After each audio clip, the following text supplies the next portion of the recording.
They said the guest room was taken. You can sleep in the garage, Grandma, Shelley added, without looking up from her phone. I didn't argue. I just nodded.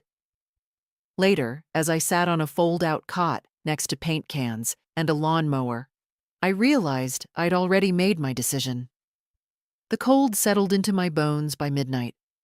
No insulation, no heater, just a scratchy blanket and an old quilt I'd crocheted myself back in 1982, the one with the orange tulips. My hands, once deft and fast, now slow and aching, tried to tuck the quilt tighter around my shoulders. My breath came out in puffs of mist. Somewhere inside the house, laughter burst from the living room. I could hear the clinking of glasses, the bright edge in Greg's voice when he drank too much, and Shelley's louder than necessary laugh. There must have been guests. Someone important enough to take the guest room. I didn't ask who. I hadn't asked much for years. The concrete under the cot was unforgiving. I turned to one side, my hip protested, turned to the other, my back joined in. The garage smelled like motor oil and dust. I closed my eyes and thought of James. He'd been gone 22 years, and somehow I still reached for him in moments like these. You wouldn't have let this happen, I whispered. My voice echoed against the metal shelving. Nobody heard. At 4:15, I opened the door and stepped out into the freezing morning. Stars still hung in the sky, sharp and indifferent. My breath fogged the air as I carried my small bag down the driveway. I didn't look back at the house. I already knew every window, every brick, every flicker of porch light. I'd paid for half of it after all. The bus station was a 20-minute walk. I took it slow. My knees didn't like the cold, but I kept moving. At the corner, a neighbor's dog barked once and fell silent. A porch light blinked on. No one came out. At the station, I bought a ticket to nowhere in particular. Just the first bus out. The woman behind the counter raised an eyebrow when she saw me with no coat, no scarf, just a thick sweater and a cardigan. "You okay, ma'am?" she asked. "I'm leaving before someone locks me in the garage again," I said. She didn't laugh, just nodded and handed me my ticket. On the bus, I sat by the window and watched the town pass by. The bakery where I used to buy cinnamon rolls for Greg before school. The library where I'd taught reading to second graders for 2 decades. The small park where I pushed a stroller, then watched from a bench as Greg played soccer. Places I used to belong. By the time the sun came up, I was 50 miles away. A diner near the highway welcomed me with weak coffee and warm pancakes. I sat in a booth, rubbing warmth back into my hands, and thought, not for the first time, that something in me had gone quiet these last few years. Quiet and tired, but not dead. I pulled a napkin from the dispenser and started writing. Names. Numbers. Things that still had my name on them. The house, the savings account, the small trust fund James and I had started for emergencies. I'd given Greg too much access. That was about to change. My phone buzzed in my purse. I didn't take it out. I didn't want to see the messages yet. Let them wonder. Let them return to an empty house and figure out what it meant. It wasn't revenge. It was release. The first time I told myself it was temporary, just until I got back on my feet. That's what I told Greg when I moved in, 3 winters ago, after a slip on the back steps left me with a broken wrist and a cast up to my elbow. "Only for a few weeks," I said, "until I can cook again, drive again." Shelley had nodded like she was doing me a favor. "Of course," she'd said, all teeth and no warmth. Greg hadn't looked up from his laptop, but weeks became months, then months became silence. No discussion of me leaving, but no suggestion I stay. I became part of the furniture. Quiet, out of the way, low maintenance. I learned when not to enter the kitchen, when not to touch the thermostat, when to disappear into my room. They called it the guest room, but it had no lock, and the mattress sagged in the middle. The dresser smelled of cedar and old mothballs.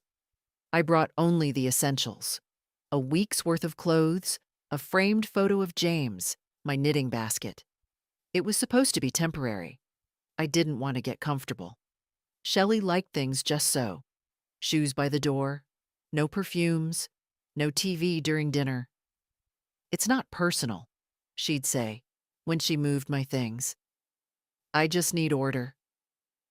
One morning, I found my teacups boxed and stacked by the basement stairs. "Too much clutter," she explained.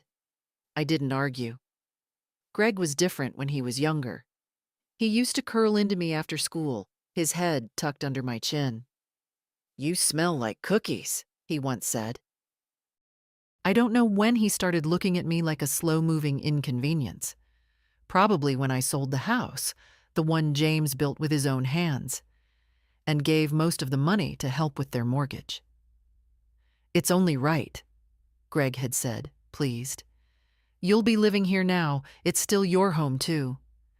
That was the last time he made me feel like I belonged. I didn't complain.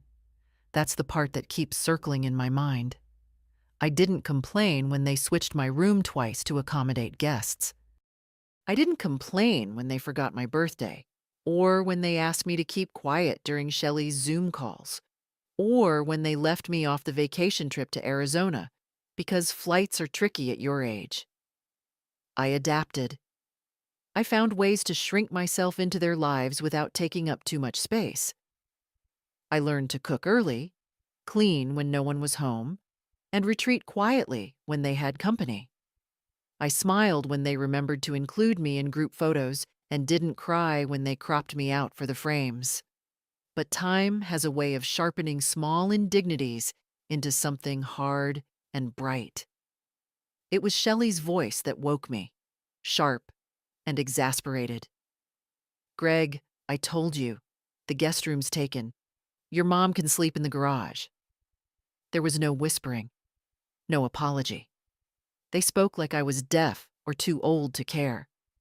I lay still in the bed that was mine and not mine. It was late. The window glowed faintly from the porch light. Somewhere in the hallway, someone laughed. The garage. I got up, folded the quilt, and packed a small bag. Socks, my toothbrush, my arthritis pills. I didn't rush. I moved like someone wrapping up a job. When I opened the door and walked past their closed bedroom, I didn't hesitate. I left the quilt on the cot in the garage. That was 3 days ago. Now, seated in a quiet public library in a nearby town, I reread the list I'd written on the diner napkin. It had grown. Beneath each item, I had written questions. Joint account. How many auto payments are going to their utilities? Mortgage. Is my name still on the refinancing? Emergency fund. How much has been withdrawn this year? It was all so clear now. Not cruel, not deliberate, not at first. Just convenient. Just practical. Just enough to slowly erase me from everything except the money. I was useful when I helped. Invisible when I asked.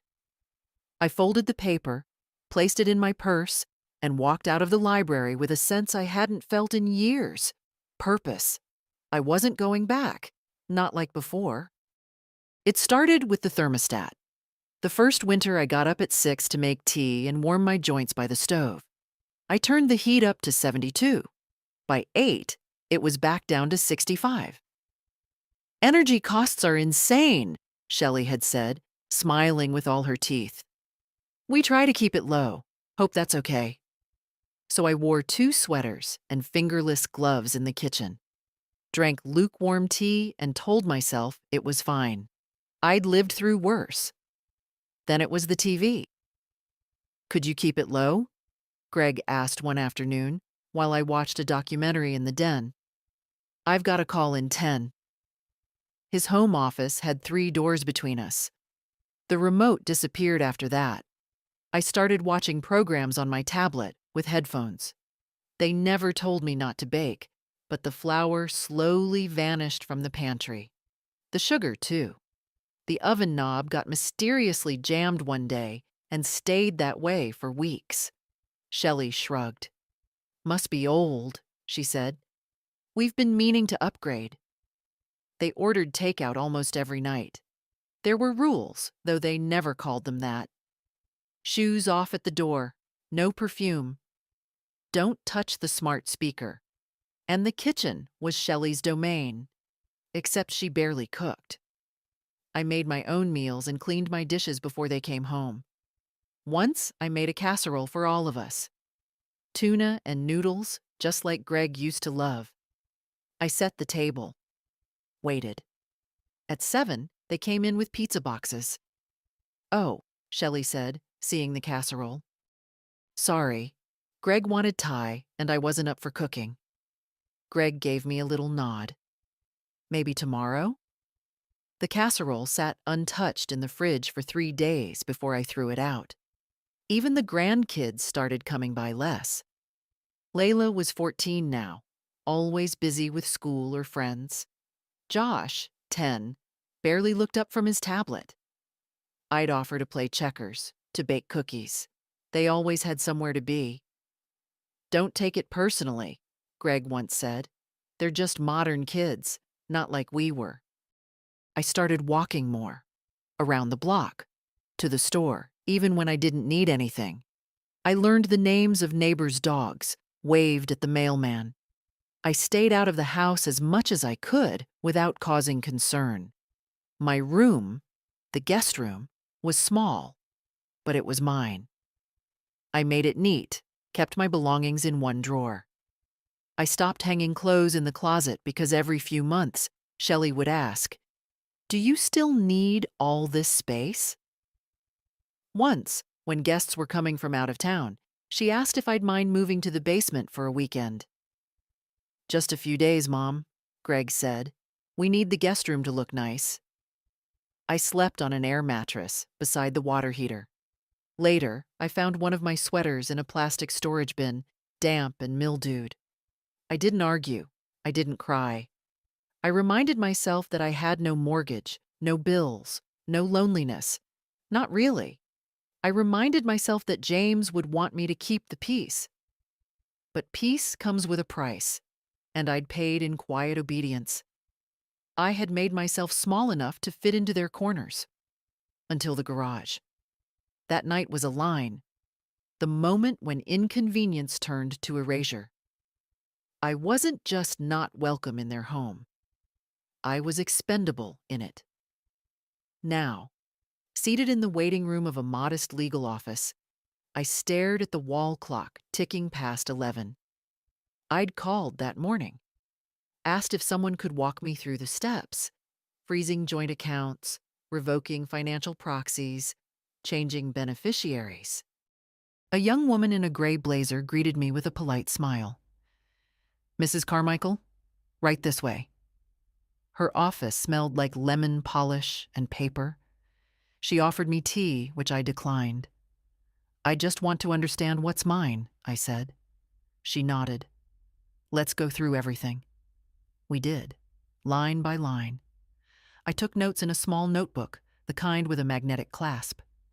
Every page filled with facts, not emotions. Facts were safer. Facts didn't cry in the night, didn't feel betrayed or ashamed. When we were done, she looked at me kindly. "Are you sure you want to do this?" I looked her in the eye. They asked me to sleep in a garage. That was enough. The cashier at the hardware store was the first to speak to me like I was still a full person. "Cold week ahead," she said, scanning the small space heater I was buying. "You got a good one there. Quiet, but powerful." I nodded, gripping the handle of my tote. I'd picked out the heater carefully.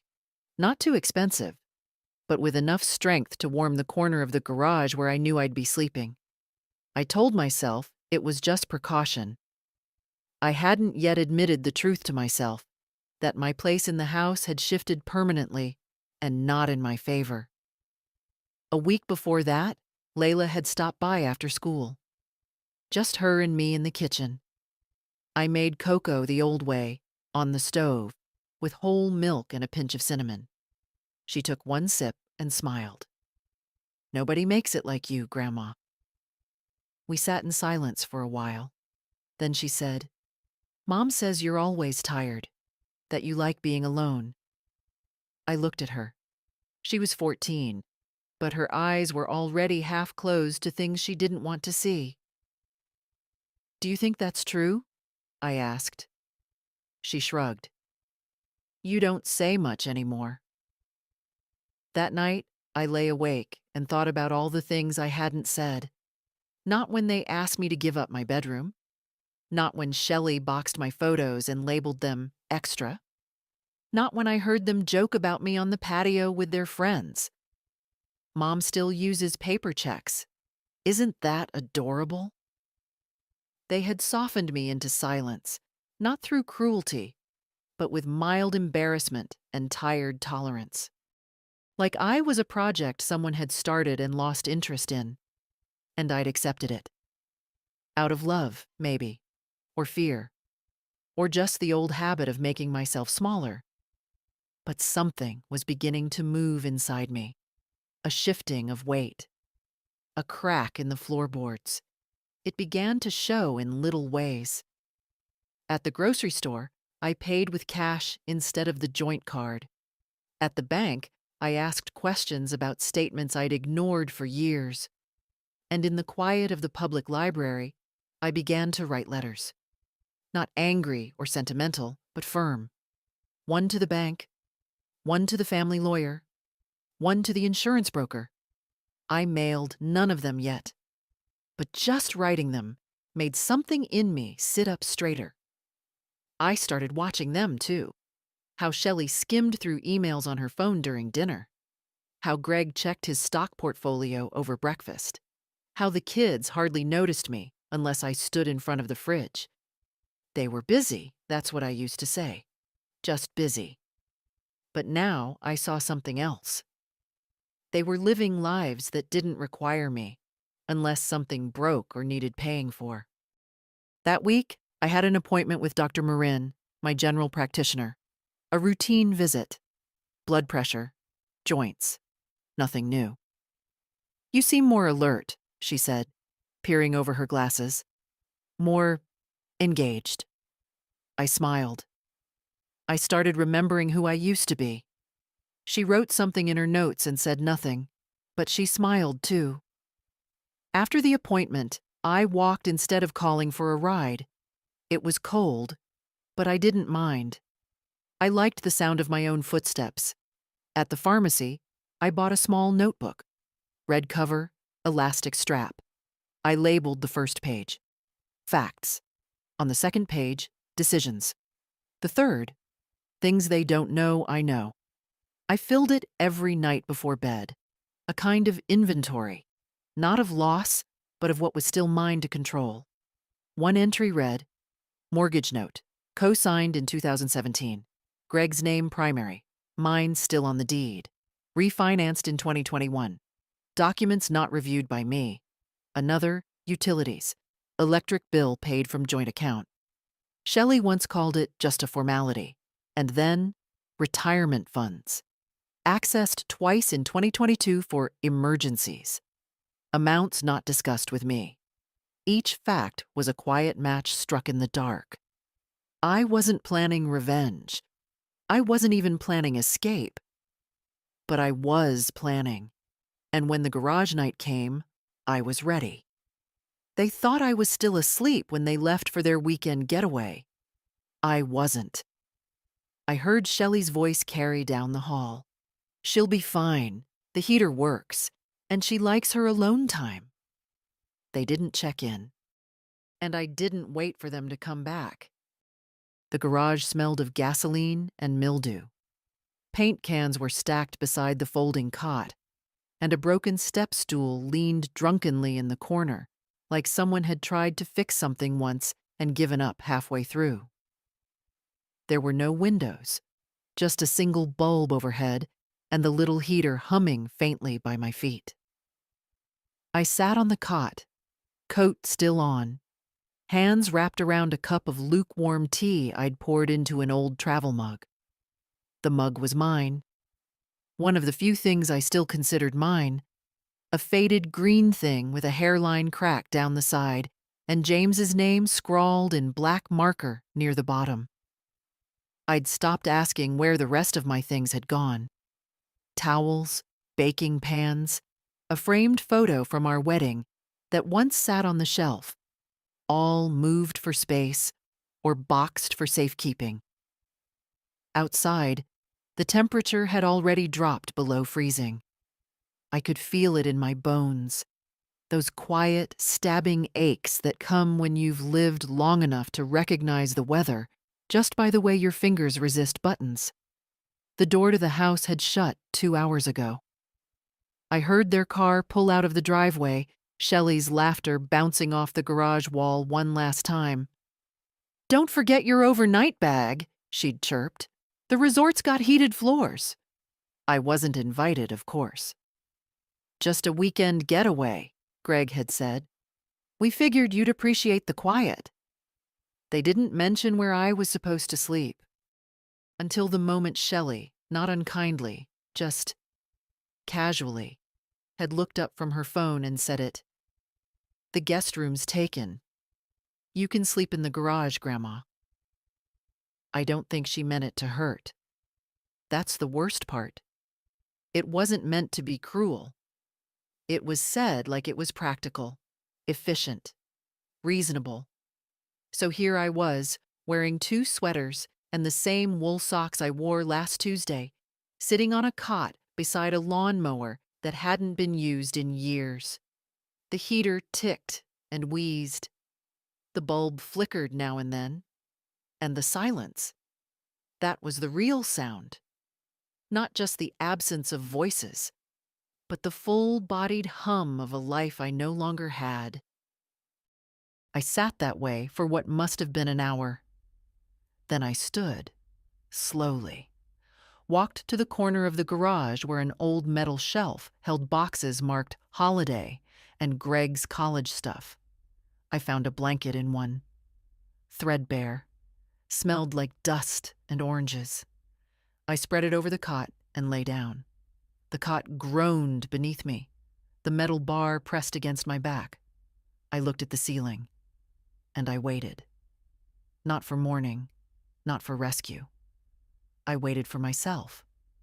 I remembered a night when James and I were young, newly married. The heater had gone out in our first apartment. We lit candles and put on every coat we owned. We laughed until we couldn't feel our faces, then held each other in bed until the morning sun pushed the frost off the windows. There was no one to hold me now. No shared coat rack. No laughter. But there was still me. At 3 a.m., I woke up shivering. The heater had stopped. I got up, knees howling, and kicked it gently. Nothing.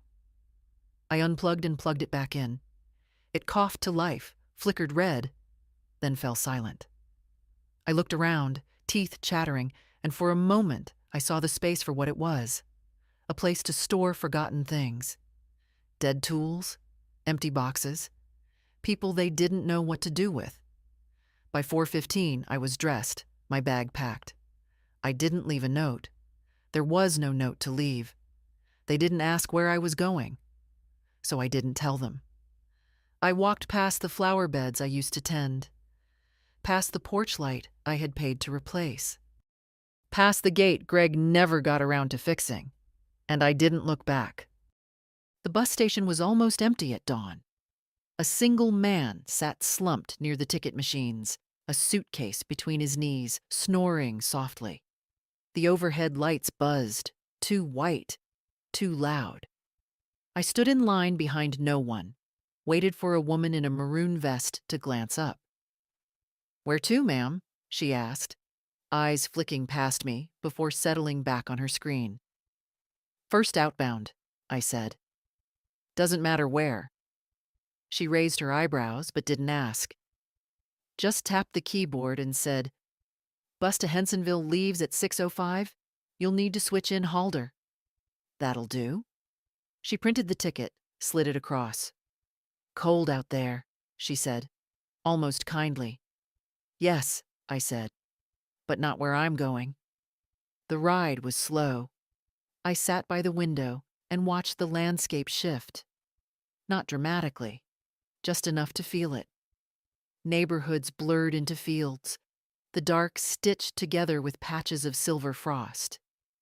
The roads were empty, the sky bruised with early light. I thought about what they'd find when they came back. No note, no missing things, just absence. My purse gone, my pills, the travel mug, the blanket folded neatly on the cot, the heater unplugged, the cot itself smoothed flat. They wouldn't panic, not at first. Shelley would think I went for a walk, or maybe to the store. Greg might check the garage, frown at the quiet. It would take a few hours before they started calling.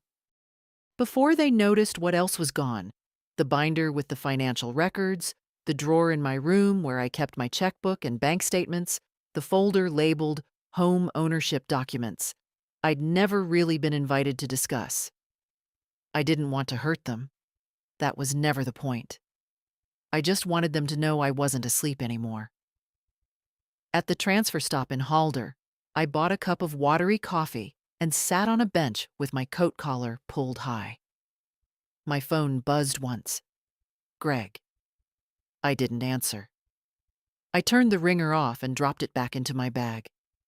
There's a peace that comes with the early morning. Before people know you've disappeared, before the questions start. It's not silence. It's breath. It's space.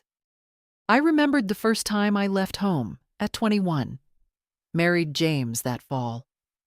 We had a single bedroom and a leaky roof, and still we thought we owned the world.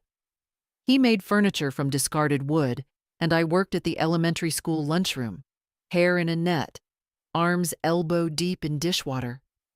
We built a life that way, with scraps, with smiles, with stubbornness. And when he died, the world didn't fall apart. I kept it moving. I sold the old house. I gave Greg and the kids what they needed. I said yes more times than I can count. I signed forms I didn't read. I trusted they'd keep me close. But somewhere along the way, I stopped being part of the plan. I became the asterisk, the logistical wrinkle. Now, on a bus headed toward a town I barely remembered, I opened my notebook and began to write again. Things I still own. My name. My decisions. A quarter share of the house. A personal savings account with balance last checked at $43,816. A retirement fund not yet touched. My story. That last one mattered more than I realized. By noon, I arrived in Hensonville, a small place. Clean streets, quiet shops, a diner with red booths and real pie. I ordered soup and asked the waitress if she knew a local attorney. She pointed across the street. Second floor, above the pharmacy. I went straight there. The office was small, smelled of carpet and coffee. A man named Richard Grady sat behind a desk, mid-60s, gray beard, kind eyes. "I need to make changes," I said. "To my will. My accounts. My trust in people." He smiled gently. "Let's start with the easy part." And for the first time in years, I did. Richard Grady didn't flinch when I said the word revocation. He just pulled a yellow legal pad from a drawer and clicked his pen. "Start from the beginning," he said. So I did. I told him about the co-signed mortgage, about the joint bank account I no longer checked because Greg managed the online stuff, about the small nest egg I hadn't looked at since James passed, about how I'd been told to sleep in the garage. I said it plainly, like a grocery list. Richard nodded slowly, his pen scratching. He wasn't shocked, which told me more than I expected. "It happens more than people think," he murmured. Quiet sorts of erasure, not overt, just inch by inch. I liked that word. Erasure. It fit. Not abuse, not cruelty, just slow disappearance. By the end of the hour, I'd signed the first batch of forms, revoked financial power of attorney from Greg, requested full control over all joint accounts, instructed Richard to begin proceedings for establishing an individual trust, one with clearly defined beneficiaries. "Anyone in mind?" he asked, tapping the trust form. "One," I said. "My granddaughter, Layla." He looked up. "Not your son?" I met his eyes. "My son has had enough." After I left his office, I stepped back out into the town. The pharmacy downstairs had a display of wool mittens and peppermint lotion. I bought both. I hadn't bought anything for myself in months, not since that sweater last fall, the one Shelley said was a bit too loud. The motel I found was modest, but clean.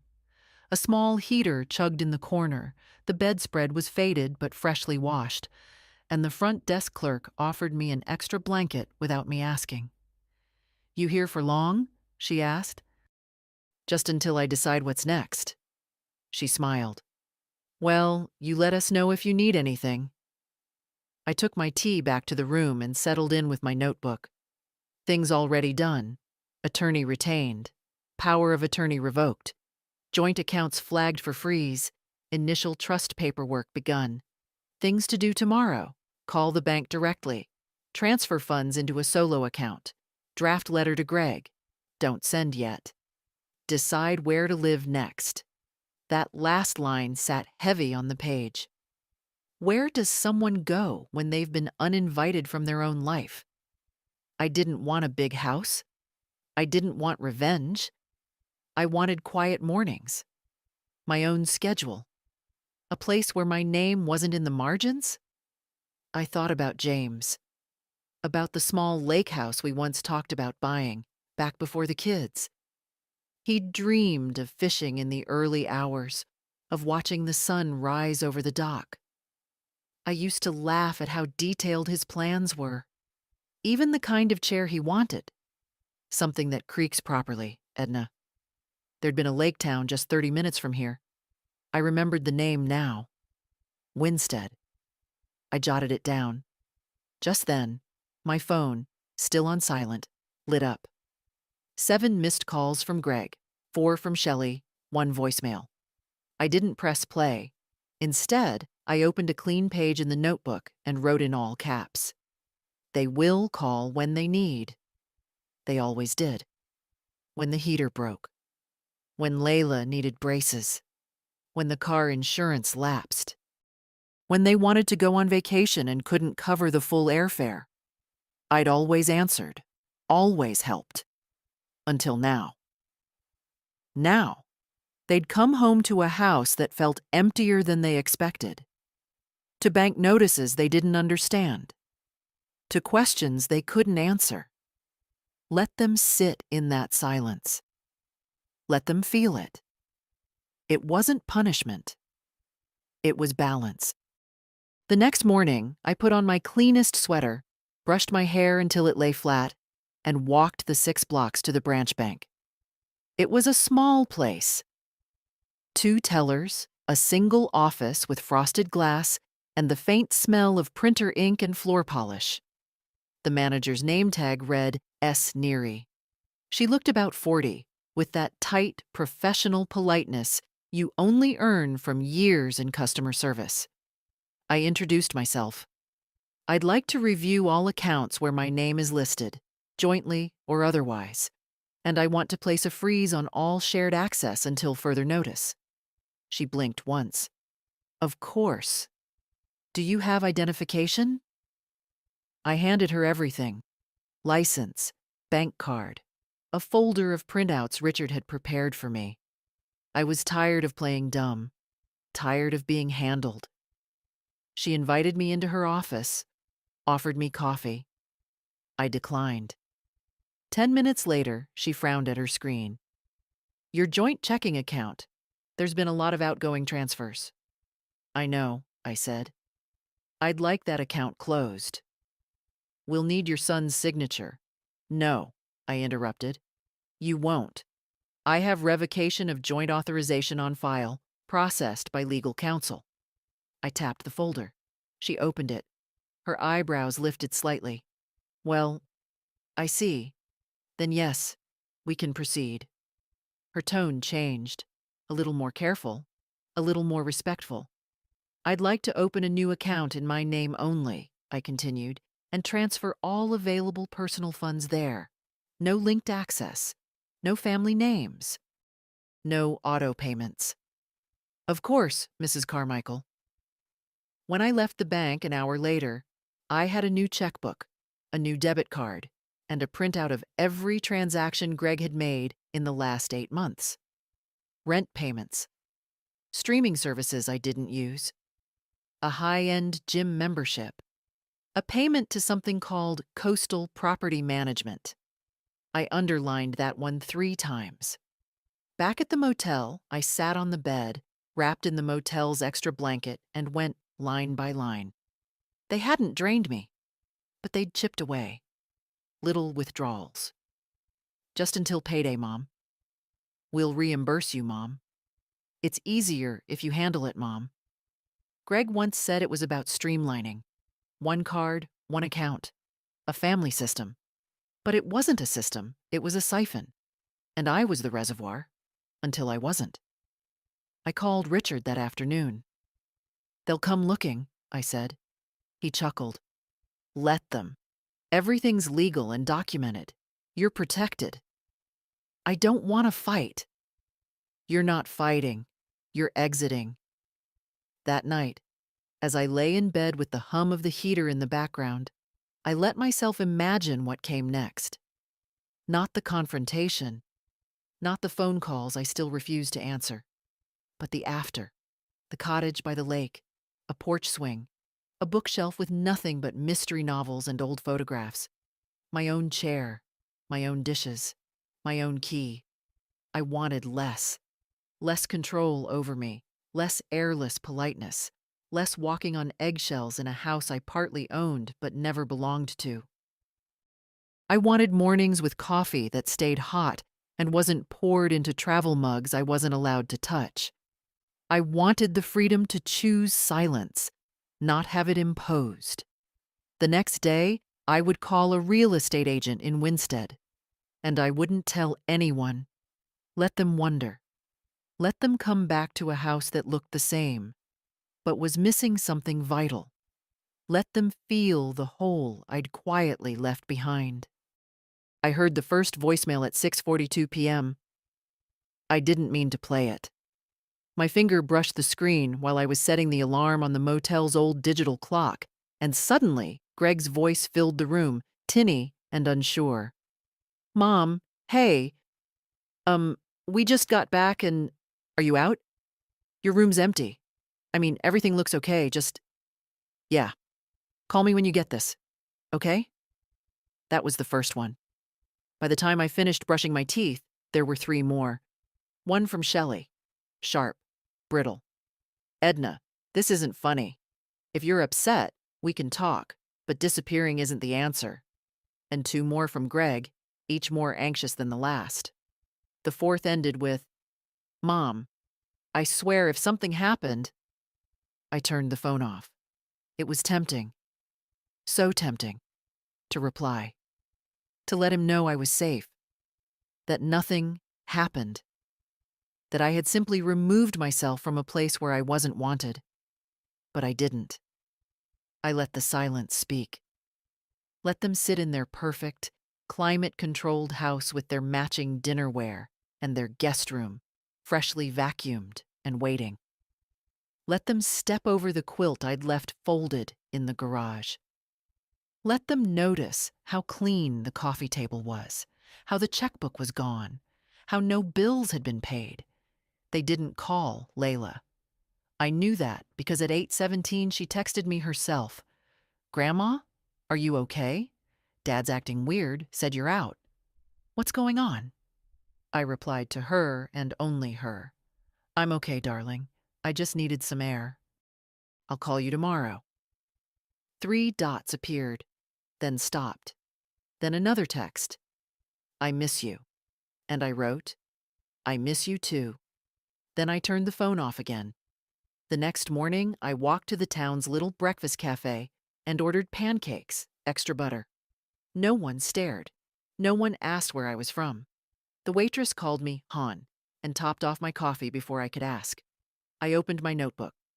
Calls from Greg. 7 calls from Shelley. 4 texts from Layla. 2 missed. Nothing essential. There was a clarity now that I hadn't known I needed. That day, I went back to Richard's office and signed the final documents. The trust for Layla was officially initiated. My remaining funds were protected. The deed status on the house back home was under review and soon to be legally partitioned. They won't be able to sell it without your consent anymore, Richard explained. Good, I thought. Let them learn what consent feels like. As I left, my phone, now briefly powered on, lit up with a message. Greg, we need to talk. I think there's been a huge misunderstanding. I smiled. That phrase. There's always been a misunderstanding. My tone, my expression, my absence at events I was never invited to. The way I noticed things, remembered things. The way I stopped offering, stopped agreeing. The way I left. They never understood the simplest truth. I had the right to say no. No to being moved around like furniture. No to eating at a different table. No to being told I was too sensitive when my name was dropped from plans. And now, I had said no with every form I'd signed, every transaction I'd undone. By noon, I had 2 appointments to view small rental homes near Winstead Lake. 1 bedroom, no stairs. Quiet neighborhoods, not much.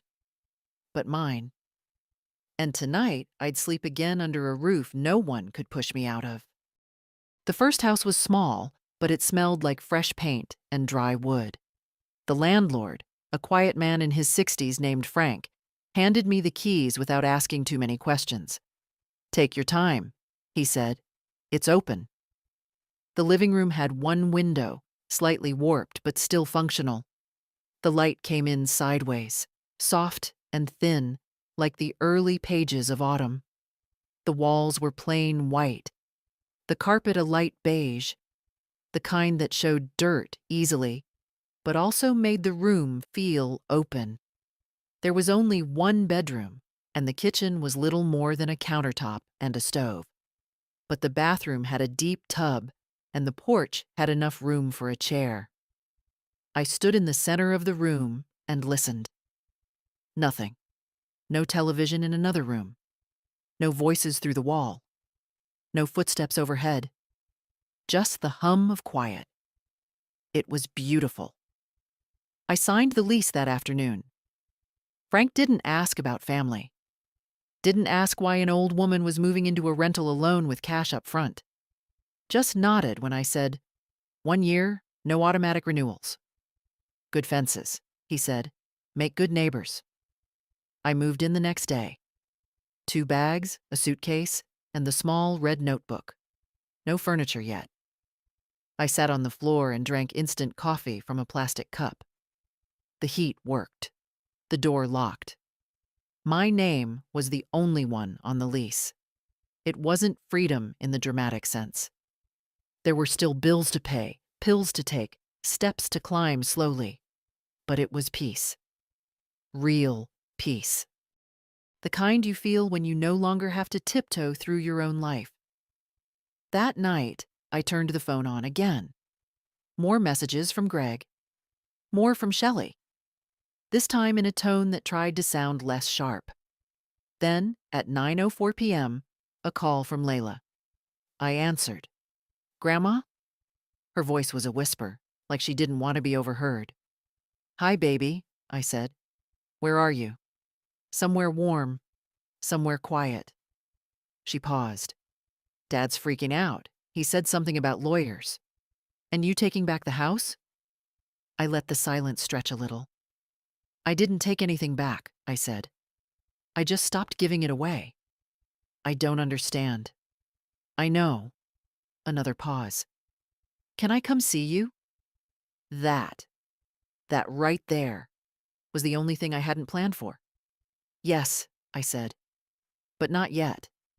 Soon. I just need a little time to remember how to be alone without feeling lonely. Are you mad at Dad?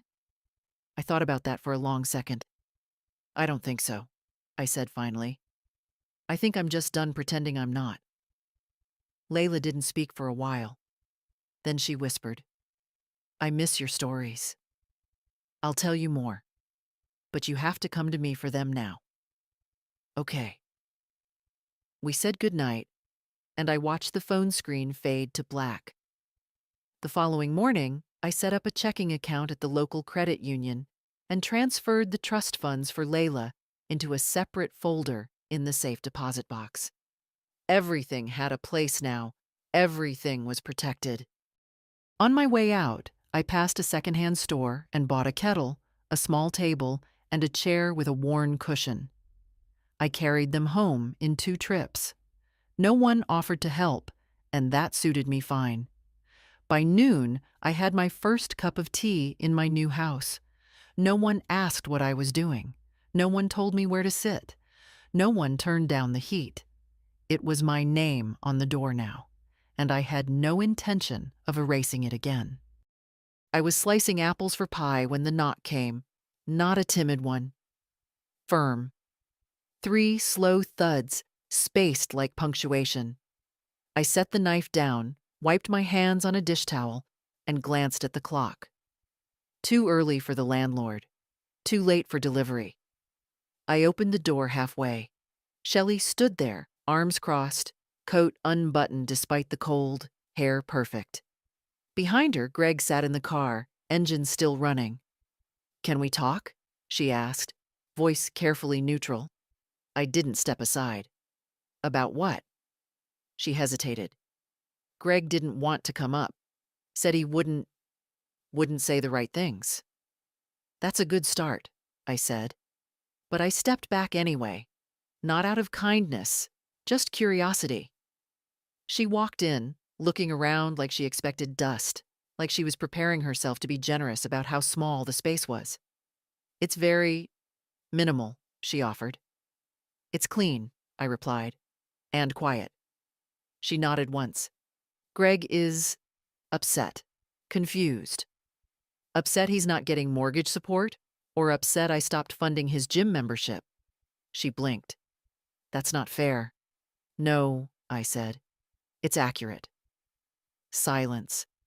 I moved past her, poured myself a cup of tea, and waited for the real reason she was here. She didn't sit. I don't think any of this is necessary, she began. You've always had a place with us. Greg thought, no, I interrupted. Greg didn't think. That was the problem? He assumed. Assumed I'd stay, assumed I'd give, assumed I'd shrink. I know the garage thing seemed harsh, she said quickly. But we had guests, important guests. There wasn't space. There was a room, I said. It just wasn't for me. She frowned. It wasn't personal. That, I said quietly, is the line that made me leave. Shelley looked like she'd rehearsed for something else, for resistance maybe, or tears. But not this. Not quiet certainty. We didn't mean to hurt you, she said, softer now. But you did. I just don't want this to be forever. I sipped my tea. It already was. She stared at me. You stopped seeing me as someone with a boundary, I continued. Someone with a memory. You wanted help, not history. I'm here, aren't I? Yes, I said. But it's not your visit that counts. It's what you do when I'm not in the room. Another silence. Outside, the wind picked up. Her coat fluttered behind her. You could still come back, she said. We could adjust. I already did, I said. I adjusted to solitude and peace and knowing what belongs to me. Finally, her gaze dropped. She glanced once around the room at the single chair, the folding table, the kettle. You really don't want to come home. I am home. She nodded slowly and stepped back toward the door. I don't know what Greg will do, she said. He's proud. So am I. Shelley paused. Layla said you want to see her. I do. She's worried. She'll be okay, I said. We both will. She opened the door. Cold rushed in. I'll tell him you're fine. I never wasn't. Then she was gone. No drama. No slamming. No breakdown. Just a woman who lost access to something she never saw as mine. I finished the apples. The pie came out just right. Layla arrived 2 days later, carrying a grocery bag with both hands and a nervous smile that tugged more at my heart than any of Greg's voicemails ever could. I brought the stuff for your tea, she said, holding up the bag. The kind you like. The weird dried ginger kind? It's not weird, I said, stepping aside. It's proper. She laughed, a real one, full and sudden, and walked into the little kitchen like it was the most natural thing in the world. Like she'd done it 100 times. The truth was, she hadn't. At the old house, we'd shared more rides than rooms. She'd always been busy or distracted or following the rules Shelley set without question. Not cruel, just distant, but not today. She took off her coat, kicked off her sneakers, and stood barefoot on the cold kitchen tile. It's small, she said, looking around, but it feels kind of like you. It is me, I said, or at least it's mine. I put the kettle on while she unpacked. Ginger root, honey, the square tin I used to keep on my windowsill before it mysteriously disappeared in their house. She'd found the same brand. I had to order it, she admitted. No one sells it near us. I appreciate the effort. She leaned on the counter and watched me slice the ginger. Dad's not taking this well, she said after a moment. I nodded. He wouldn't. He says you blindsided him. Did he mention the garage? She swallowed. He says that wasn't what he meant. It's always not what he meant. But it was what he did. Layla didn't argue. She looked down at the counter, tracing invisible patterns with her fingertip. Her hands were shaking. He doesn't know what to say, she whispered. And neither do I. You don't need to say anything, Layla. You showed up. That's more than enough. We drank tea at the folding table. She told me about school, a boy named Eli, how she might apply to a college in Oregon. I listened like I was learning a new song. At some point, she asked, "Did you ever want to run away before?" I took my time answering. I never wanted to run. I just kept hoping someone would notice I was standing still. She looked at me then, really looked. The way James used to, like I was a person and not a parent. I'm glad you left, she said. So am I. She stood and washed the cups without being asked. Found the dish towel. Put everything back the way it had been. Not like a guest. Like family. Like respect. Before she left, she turned to me on the porch. You know they're going to keep trying, right? I know. What will you do? I'll keep doing what I'm doing. Living without asking permission. She hugged me. Arms tight around my shoulders, head pressed to mine like she hadn't done since she was 8, and scraped her knee on the driveway. You're brave, she whispered. No, I said. I'm just tired of not being. When she left, I stood on the porch for a long time, watching the curve of the road until her car disappeared. Then I went back inside and added a line to my notebook. Today, someone came to me. Not for help, not for money, just for me. The cottage settled into me as easily as I settled into it. Mornings came with slow light through the kitchen window and the soft pop of the heater kicking in. I started eating breakfast at the table again, not standing at a counter, not waiting until someone else finished. Toast, eggs, half a grapefruit. Real meals. Quiet rituals. I bought a small radio at the thrift shop and let it play while I folded laundry or wiped down the counter. Old jazz sometimes, or weather updates in calm, practiced voices. I liked the sound of people speaking without needing anything from me. Every few days, Layla texted. Nothing urgent. Just pictures of her drawings, screenshots of songs she thought I'd like, the occasional meme I didn't understand but laughed at anyway. I never pushed her for more. She came when she could. That was enough. Greg didn't come. He wrote, though, a long email with phrases like deeply regret and never meant and want to make things right. It read like something written at 2 a.m., rewritten at 3, and sent at 4 when pride and panic collided. I didn't reply. Not out of spite. Just because it wasn't owed. Shelley wrote once too. Shorter, colder. She used words like disruption and escalation, as if I'd pulled a fire alarm in the middle of a dinner party. Her message ended with, "We just wish you'd spoken to us directly." I read that one twice. Because I had, many times, in small ways. In silences and swallowed questions, and in every time I said, "It's fine," when it wasn't. But people don't hear you when they're not listening. I saw them once. Briefly.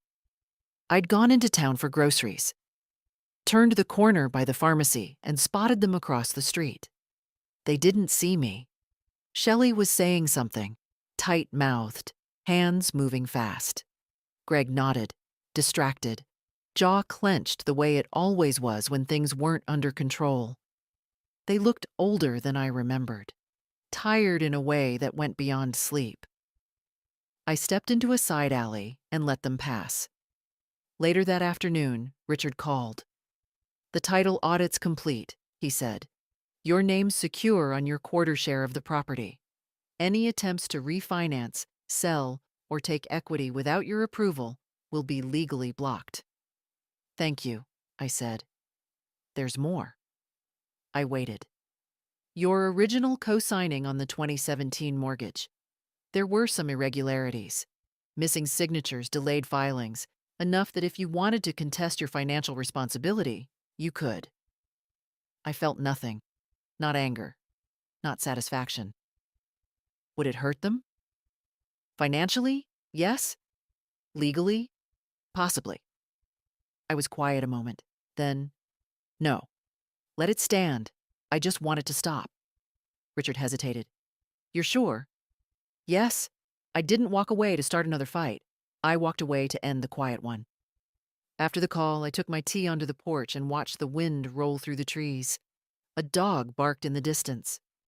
Leaves blew in circles on the gravel path. I thought of James, of the way he used to say, "You can't fix everything, Edna. Some things you just walk past." He was right. That evening, I unpacked the last box. Inside, 3 photo albums, my wedding ring in a little cloth pouch, and the small quilt they'd left folded in the garage. I shook it out, shook the dust of memory from it, and laid it across my bed. It fit perfectly. Greg called again. I didn't answer the first 3 times, but on the 4th, I picked up. Not because I had anything left to explain, but because I wanted to hear his voice with all the layers stripped away. No audience, no Shelley listening from the next room, no kids in the background. "Mom?" His voice cracked on the first word. "I'm here," I said. Long pause. I don't know what to say. "Then start with the truth." He let out a shaky breath. "We didn't mean for it to get like that. It just happened. Things piled up. Schedules. Bills. We didn't notice." "You noticed," I cut in. "You just didn't look." He didn't argue. "You left me in a garage?" He tried to jump in. It was temporary. It was only a night. No, I said. It wasn't one night. It was every day that came before it. That night just made it clear. More silence. I imagined him sitting in the kitchen, hunched over the table like a boy again, waiting for someone to fix it for him. I panicked when I saw you were gone, he said. Because of the accounts? No, he said quickly. Because you were gone. I let that sit. I thought you'd always be there, he said. Even if you were quiet, even if you were mad. I thought you'd just stay.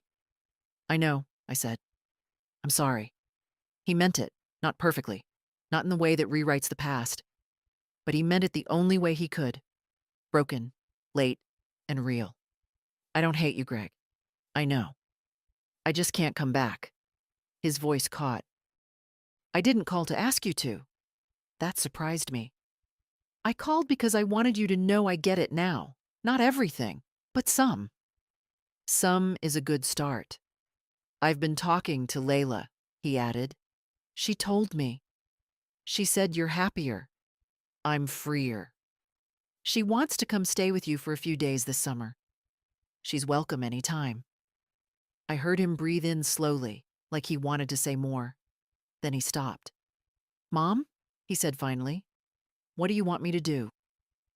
I thought about that. Leave me in peace, I said. And next time someone hands you silence, don't assume it means nothing's wrong. He said okay. We hung up without promises, without neat endings. Afterward, I sat on the porch with my tea and watched the wind move across the water in small, steady pulses. It wasn't closure, but it was enough. The lake was quiet that morning. Not the kind of silence that feels empty, but the kind that fills you up slowly, leaf by leaf, ripple by ripple. The kind of quiet that feels earned. I sat on the porch wrapped in my quilt, sipping coffee from the same chipped mug I'd carried out of the garage that night. The mug had survived it all. Cracks, drops, being boxed up and forgotten. A bit like me. A bird landed on the railing, tilting its head as if it recognized something in me. I smiled, nodded once, and it flew off again. That day I didn't do much. I rearranged the bookshelf, wrote in my notebook, watered the tiny herbs growing in pots along the windowsill. It wasn't a productive day by any external measure, but it was full of choice, of breath, of space that belonged to me. The mailbox held a letter from Layla. Real paper, real handwriting. Grandma, I told Dad, I'm spending part of the summer with you, whether he likes it or not. He didn't argue. He just nodded. I think that's his version of okay. I'm bringing books and those ridiculous puzzles you used to hate. You're not getting rid of me now. I pressed the page to my chest and closed my eyes. At lunch, I took a walk down the gravel path behind the cottage, the one that led through a tangle of trees and ended at a bench by the water. James would have loved it there. Not because of the view, though the view was kind, but because it was the kind of place where nothing rushed you, nothing expected anything. I sat for a long time, and when I stood up again, something shifted inside me. Not dramatically. Just a click. Like a door that had been stuck for years finally eased open. When I got back to the cottage, I pulled out my red notebook and added the final page. What I have now, a roof I chose, a silence I own, a granddaughter who sees me, a past I no longer apologize for, a name I didn't let them erase. I placed the notebook on the windowsill and opened the window just a crack. Let the wind touch the pages. Let the world know I stayed standing. I made tea. I turned on the radio, and as the music played, something old, something slow, I let myself exhale. We don't always get justice, but we can get clarity. We can get ground under our feet again. We can stop being polite in the face of erasure. We can leave, even if it's late, even if it's quiet, and we can begin again without asking permission. If this story touched something in you, share it with someone who needs to hear it, someone who's been sleeping in silence for too long. We deserve more than survival. We deserve return.